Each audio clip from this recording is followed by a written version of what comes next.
In this module, we're going to be talking about strategies for teams.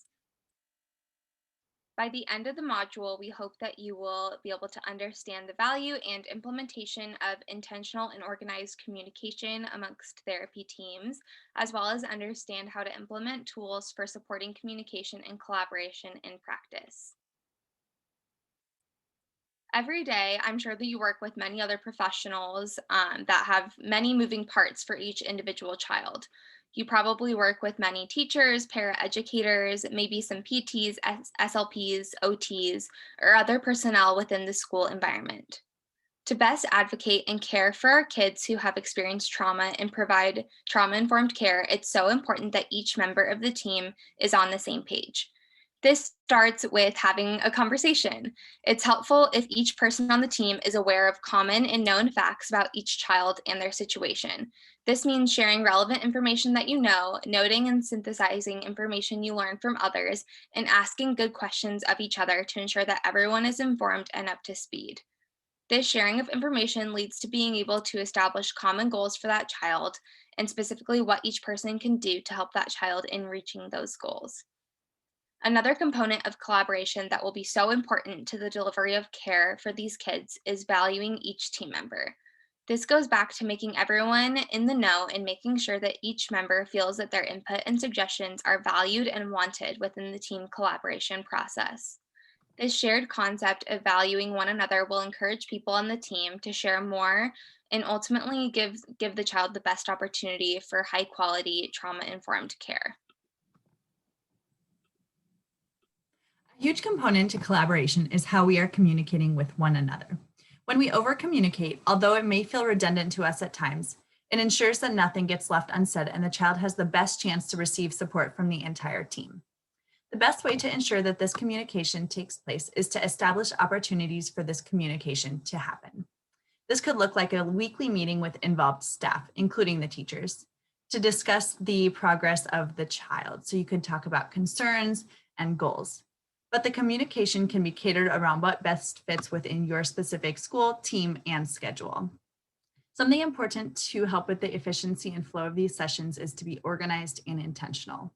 This means having the relevant information from your specialty prepared beforehand so it can be is both comprehensive and efficient.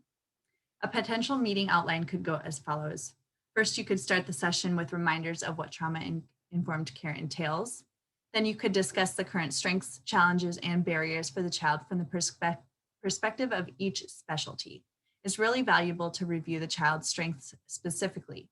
Not only will this help to continue a strengths-based method of intervention, but it will highlight progress and intervention ideas for others within the team to potentially implement within their own specialty. Lastly, the team would use this time to establish a plan to move forward.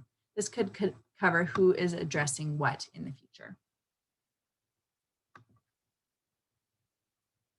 So what are some tools and supports that can be implemented to improve the collaboration and communication between you and other members of the support team? One idea would be to implement an exit slip system. This works best if teachers, paraeducators, and all other members of the therapy team would use a similar system and are dedicated to implementing it for each child.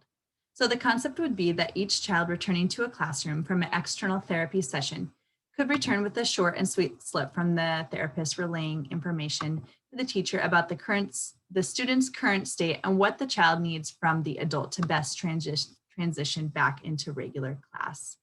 For example, if you have a kid who has high sensory needs returning from an occupational therapy session that lowered his or her arousal, the teacher might be encouraged to greet the child and refrain from quickly transitioning the student back into the classroom.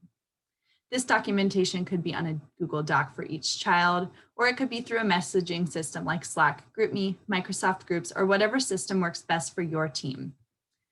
The idea is that after each session or school day, the therapist or teacher would write a quick note about how the session went that can be easily and quickly reviewed by other team members. It could also incorporate documentation of a high, a low, and a point of progress and concern that can be easily referenced by other members of the team.